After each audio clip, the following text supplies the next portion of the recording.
Hello and welcome to the daily cricket show, Cricket Happenings, with your host Ram.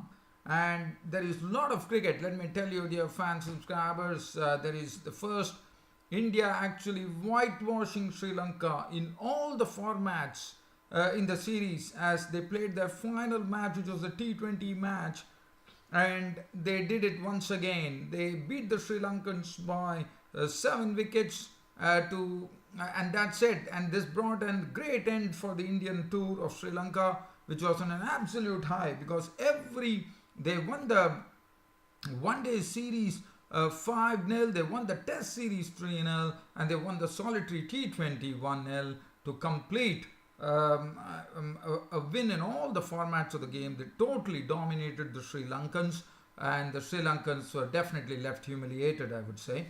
And that too, coming and beating Sri Lanka in Sri Lanka in itself is a great feeling. Yes, Sri Lanka definitely had injury problems.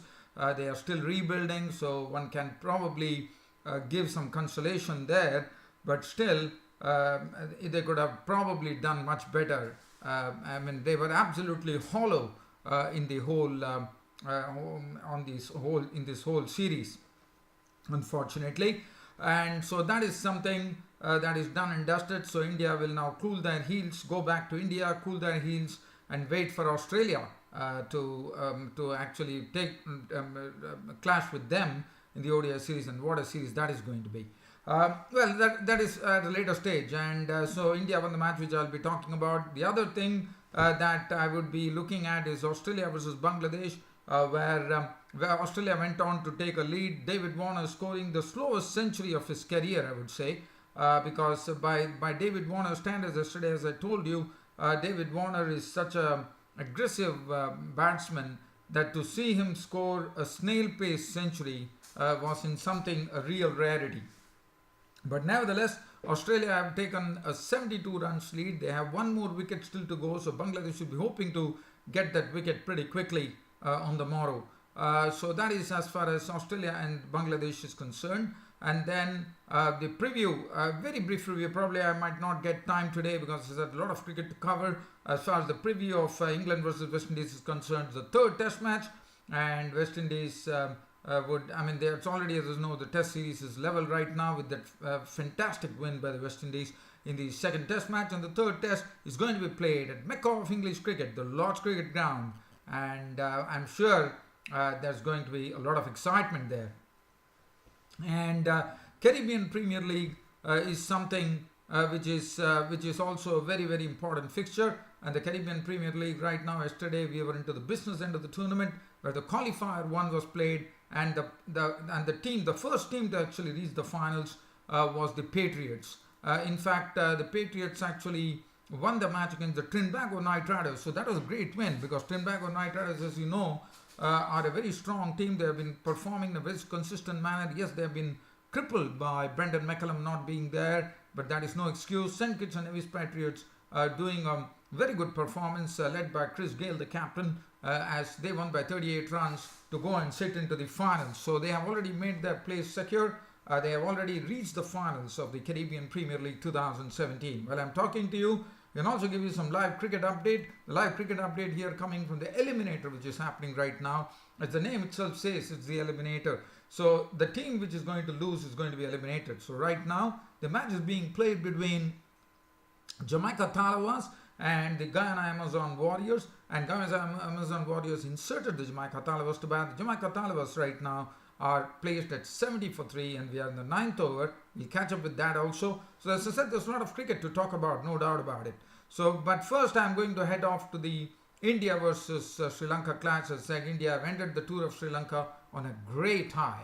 I mean, to go and swamp Sri Lanka in all the formats of the game was something which was done with consistency, with great consistency, I thought. And so let's have a look at the scorecard now. Now let's have a look as to what happened here. Well, this was the solitary T20 which brought an end to the Indian of Sri Lanka, and the toss was actually this was played at the Ketrama Stadium, and I'm just trying to see.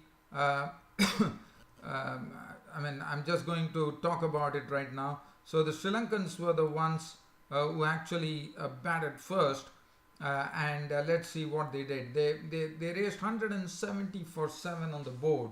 Now, as far as the Sri Lankan innings was concerned, definitely it was started by Niroshan Dikwala and the other opener, and 170 for 7 was what Sri Lanka put up on the board of their 20 overs.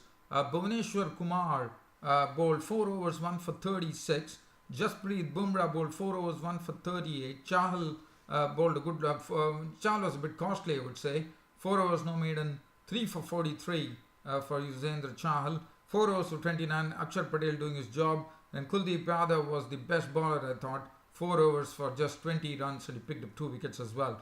So as far as the Sri Lankan card was concerned, Niroshan Dikwala, and the start was again not good. They lost wickets pretty quickly, and the wickets was taken by Bumrah and Kumar respectively. It was the first to go was Upul Taranga, who continued his poor form, even being the captain of the Sri Lankan team, as he was clean bowled by Kumar for 4 balls, 1-4. Niroshan Dikwala was his stumps were disturbed by Jasprit Bumrah for 17 of 14 Ws, 3 fours, but Dilshan Munawera definitely took the attack to the rival camp. He showed what an aggressive batsman he can be. Picked up, in fact, if I'm not wrong, Munawera was, Ashan Priyanjan was the one who was making his T20 debut, and Dilshan Munawera slammed the ball to all parts of the ground. He was very severe on the pace bowlers. Jasprit Bumrah and Kumar were slammed for 4s and 6s, and he also hit a very good 6 of the bowling of Yuzvendra Chahal, 2 6s I suppose, and Dilshan Munawera was the man who rattled along at very good pace as he slammed 53 of 29 deliveries, 5 4s and 4 6s, and only when Kuldeep Yadav came that the Indian bowlers were able to put a break on the Sri Lankan innings. Even though they were losing wickets, Munawera was firing there very well. Angelo Matthews was a victim, as Yuzvendra Chahal, even though he was costly, picked up the wickets. He picked up the wicket of Angelo Matthews by getting him stumped by Dhoni for 7 of 5 balls with 1-4. But there was one man on debut who was playing after Dilshan Munawera was a victim of the bowling of Kuldeep Yadav for 53 of just 29 Ws, 5 4s and 4 6s. But Ashan Priyanjan was the man. Even though he was making his debut, he played with lots of confidence, and this was his T20 debut, and definitely showed why Sri Lanka actually had him in the team. As Ashan Priyanjan, when I seen him, I was just wondering that Ashan Priyanjan suddenly went into the wilderness. He made his debut against Pakistan, I do remember that. But today he was making his T20 debut and really made it count with an unbeaten 40 of as many balls, 1 4 and 2 6s to take the Sri Lankan score to 170 for 7. Tisra Pereira perished for just 11 runs with 7 deliveries with 1 6. Shanaka was out for a blob to the bowling of Chahal. Prasanna made 11 of 8 balls with 1 4. Udana actually gave company to Priyanjan, as Udana definitely showed that he had some capability, a good hitting capability by striking an unbeaten 19 of just 10 deliveries, 2 4s and 1 6. So 170 for 7 was the score which was put on the board by the Sri Lankans. And now it was the turn for the Indians to actually chase that score. It was a good score according to the standards, and India did not have a good start. Lasith Malinga saw the back of Rohit Sharma pretty quickly, caught by Pereira for 9 of 8 balls with 1 4. KL Rahul joined Virat Kohli, and KL Rahul, well, once again, I wouldn't say he contributed 24 of 18 deliveries with 3 4s before becoming a victim of Sekubge Prasanna. But it was all about Virat Kohli and Manish Pandey. Manish Pandey got his maiden T20 50, which was good to see. But it was all about Virat Kohli, the captain, who was absolutely playing with tremendous grace. He was just making batting look very easy. He was making sure that the scoreboard was ticking on at a very, very consistent rate, and that's what he's precisely doing. He was nurturing the innings very well, and he was in absolutely no trouble. In fact, even if there were three fielders on the offside, he would catch the ball into the gaps and hit them for boundaries. A very thinking cricketer, Virat Kohli, and it was a marvelous to see this innings of Virat Kohli. It was done with immaculate timing, I would say, and great authority, as he was the one who helped India win by putting on a very good partnership with Manish Pandey. And Manish Pandey once again showed his repertoire of strokes as he played in a very nice one. In fact, he hit one very good six of the bowling of Angelo Matthews by slashing it through the offside. And Manish Pandey, in fact, Virat Kohli's contribution was 82 of 54 deliveries, 7 fours and 1 6. And Manish Pandey contributed an unbeaten 51 of just 36 deliveries, which had 4 fours and 1 6. Dhoni was not out on one. Game over. India bringing an end to this tour of Sri Lanka on a great high, as they beat Sri Lanka in every match in every format, and that was a great win for India. 174 for 3. Game was done. India winning the match by 7 wickets and taking the T20 solitary T20 1-0. As far as the bowling is concerned, Angelo Matthews 3 overs, none for 33, got some severe beating, I would say. Udana 4 overs, went for 36 with 1 wicket. Malinga 4 overs, 1 for 31. I thought he bowled a good line today. Prasanna 3 overs, 1 for 25. Akila Dhananjaya did his bit, 4 overs, none for 28. And Pereira bowled 1.2 overs, no maiden, none for 20. So it's all over. And the man of the match actually going to, in fact, the player of the match and the player of the series going to the Indian captain, Virat Kohli. And yeah, definitely deserved. I mean, he played superbly, I thought, in the series. He has been extremely consistent. And I think probably he didn't score 150, but other than that, he has been greatly consistent, and that's the precise reason he bagged the player of the series and the man of the match. And well done, Virat Kohli. Now, the next match I'm going to look at, and as I said, now India will be returning back to India, and they'll be waiting for Australia to come, as Australia will complete the Bangladesh tour and come to India, and they will play them in a series of, if I'm not wrong, it should be 7 one-day internationals, but I have to really look at my records here, but I feel it's going to be a 7-match one-day ODI series that Australia and India will be clashing on. So that is something. And as far as the Australia versus Bangladesh match was concerned, it was all about David Warner, which is an absolute rarity. You can never see David Warner being kept quiet by any bowler. And David Warner, look at that knock. I mean, even if when I see this knock, one really, in fact, David Warner scored. In fact, I'm going to take you to the scoreboard to see what David Warner did. I mean, it was such a snail-paced innings from David Warner. One has to say it was a real snail-paced innings from David Warner. But what Australia did here is that they now have taken a lead by 72 runs. So that is the good portion for the Aussies here. They are leading by 72 runs. They finished at 377 for 9 at close of play. David Warner hitting the slowest century of his career, I would say, because, as I said, one has never seen David Warner play in such a slow manner, because predominantly he's a very, very aggressive bloke. So one was really surprised, but I thought he played in the context of the game. He made 123 and he occupied 234 balls with only 7 boundaries and not a single 6.